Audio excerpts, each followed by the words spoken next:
মনের কথাটি মনেতে রাখবি, সাধিবি মনের স্বাদ, সাপের মুখেতে ভেকেরে নাচাবি, এমনই রসিক রাজ। হ্যাঁ, দাঁড়ায়নি যারা মানবতাকে ঘৃণা করে, যারা একদলীয় কর্তৃত্ববাদ কায়েম করে, যে দেশে কণ্ঠের স্বাধীনতা নেই, ভাষার স্বাধীনতা নেই। সরকার এই ক্ষেত্রে উদাসীন, আর স্বাস্থ্য খাতে বরাবরই তারা উদাসীন ছিল। আপনার বিএনএস স্যালাইন যেটি দরকার, সেটার সংখ্যা হচ্ছে প্রায় ৬,৫০০, সাপ্লাই হচ্ছে মাত্র ৩০০। আর নর্মাল স্যালাইন অবস্থা আরো খারাপ, যেখানে ৫,০০০ দরকার গড়ে বিভিন্ন প্রতিষ্ঠানের মধ্যে, সেখানে ২০০, ২৫০, ৩০০, ৫০০ রুপি উঠছে না। অর্থাৎ দেশের মানুষ কিন্তু আর শেখ হাসিনার জন্য কোনো ফ্যাক্টর না। উনি আগেই বুঝে গেছেন এই মানুষ দিয়ে কি হবে, এই মানুষের জীবন এবং মৃত্যু, এটা নিয়ে ভাবনার রাষ্ট্রের কোনো দায়িত্ব নেই। শেখ হাসিনার দায়িত্ব তার অমল ধবল ক্ষমতা। এই অমল ধবল ক্ষমতা এটা রক্ষা করার জন্য উনি যা ইচ্ছা তাই উনি করতে পারেন। একটা মানে রাষ্ট্রের অবৈধ প্রধানমন্ত্রী তো পৃথিবীর কোথাও এমন অনর্গল, অসত্য, মন গড়া, বানোয়াট মিথ্যা কথা বলে যেতে পারে, অহরহ মিথ্যা কথা বলে যেতে পারে।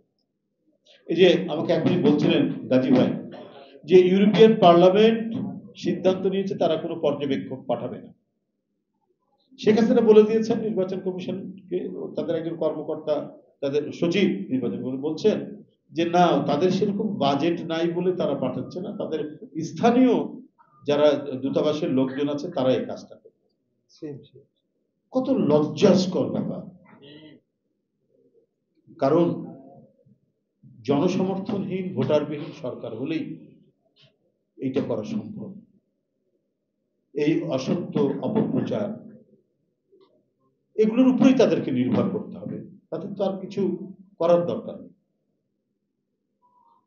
এই মানে যে লাশের পিরামিড মানে আকাশ ছুঁই ছুঁই করছে তার চূড়া, ডেঙ্গু রোগের এই মৃত্যুতে, এই লাশের পিরামিডের চূড়া যত বাড়ছে, জনগণ যত আতঙ্কিত হচ্ছে, শেখ হাসিনার ততই প্রচেষ্টা যে ওই নানা কথাবার্তা বলে, নানা কিছু কি বলে সেলফি টেলফি তুলে মানুষের মধ্যে এটা ছড়িয়ে দিয়ে তিনি মুখরোচক একটা আইটেম থাকতে চান, তিনি তাই করছেন। কিন্তু এটা করতে গিয়ে মানুষ যে তার প্রতি একটা নিম্ন ধারণা পোষণ করছে এবং মনে করছে যে এই সরকার, তার এই সরকারের যে একটা মানে নিম্ন রুচির পরিচয় দিচ্ছে, সরকার প্রধান যে একটা নিম্ন রুচির পরিচয় দিচ্ছে। মোদি আর বাইডেন হেঁটে যাচ্ছে, পিছনে আরো সব G20-তে যারা উপস্থিত হয়েছেন, উনি একেবারে কার্পেট ছেড়ে দিয়ে সবুজ ঘাসের মধ্যে দিয়ে ছোঁয়ার চেষ্টা করছেন। আগে আমরা ওই যে ইয়ে খেলতাম, একটা ওই ছিবুড়ি খেলতাম, যে খেলে ছোঁয়ার চেষ্টা করতে, একটা দেওয়াল বা একটা গাছ ঠিক করা হতো, ছুঁয়ে আবার ফিরে আসে। উনি ছোঁয়ার চেষ্টা করছেন যে মোদি এবং বাইডেন যে হাঁটছে ওইখানে গিয়ে আবার একটা সেলফি টেলফি তোলা যায় কিনা।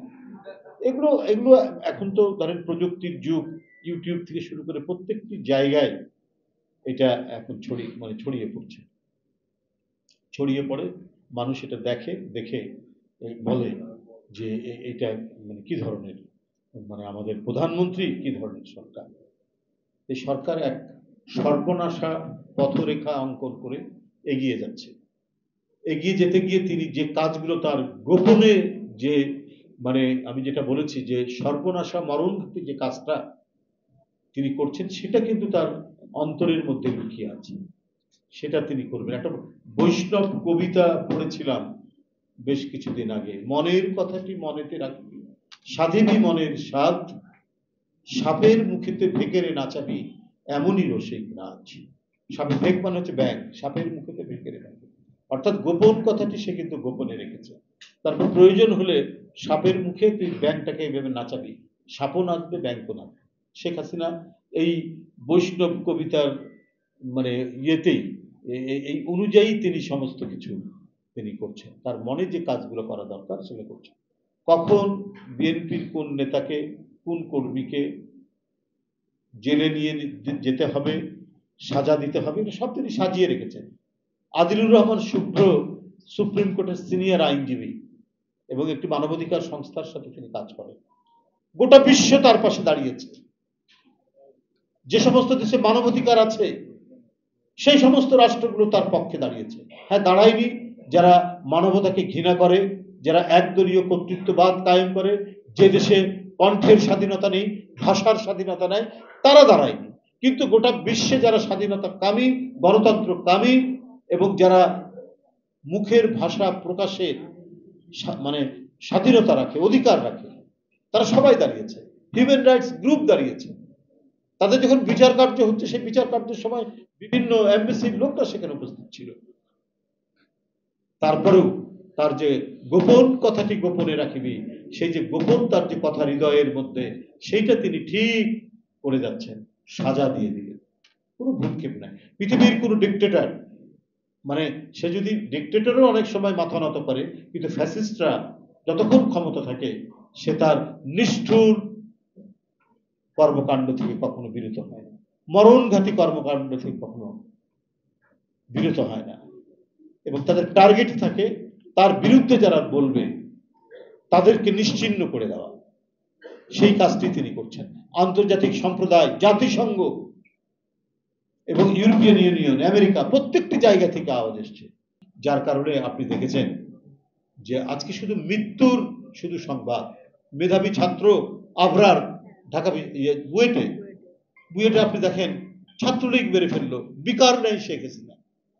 শুধুমাত্র একটি দেশপ্রেমিক একটা পোস্ট সে দিয়েছিল। এই কারণে আপনি সাংবাদিক নাদিম জামালপুরের বক্সিগঞ্জে, সে শুধুমাত্র একটি সত্য কথা লেখার জন্য তাকে হত্যা করলো। যে ছেলেটি তাকে প্রথমে বহিষ্কার করেছিল, কি যেন রিমন না কি নাম, যাই না সিমন না কি নাম, তাকে কয়েকদিন আগে তাঁতি লীগের সভাপতি করা হয়েছে।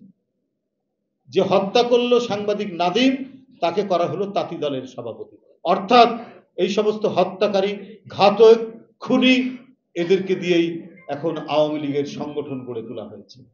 আর দলীয় চেতনায় গঠন করা হয়েছে আপনার আদালত, বিচারক, পুলিশ, র্যাব, বিভিন্ন প্রশাসনের ব্যক্তিবর্গকে।